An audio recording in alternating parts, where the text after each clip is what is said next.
చెత్త కింద ఎక్కువగా ఉన్నారు జనము. అందరికీ నమస్కారం.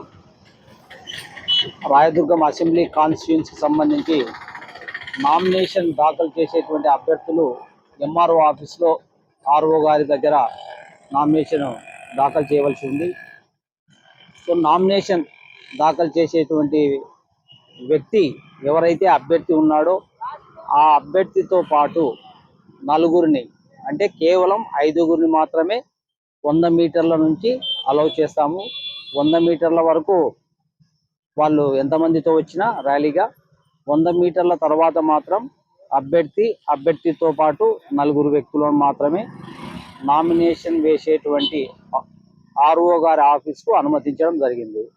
ఈ రాయదుర్గం కాన్స్టిట్యున్సీకి సంబంధించి Rayadurgam town CI, rural CI మరియు టౌన్ రూరల్ సర్కిల్ పరిధిలో ఉన్నటువంటి సిబ్బంది సుమారు 60 మందితో ఇక్కడ బందోబస్తు నిర్వర్తించడం జరుగుతుంది. అదేవిధంగా ప్రధాన అభ్యర్థులు నామినేషన్ వేసే సమయంలో కూడా వారు ఏ విధంగా ఏ రూట్లో రావాలి, ఏ సమయంలో రావాలి అనేటువంటిది కూడా నిబంధనలతో వాళ్ళకు పర్మిషన్ ఇవ్వడం జరుగుతుంది. కాబట్టి పొలిటికల్ లీడర్స్ను కూడా మేము విజ్ఞప్తి చేసేది ఏమంటే, సాధ్యమైనంత వరకు రూల్స్ను పాటించి పోలీసుతో సహకరించి నామినేషన్ ప్రక్రియను ప్రశాంత వాతావరణంలో కంప్లీట్ చేయాలని చెప్పేసి కోరుతూ ఉన్నాం. Thank you.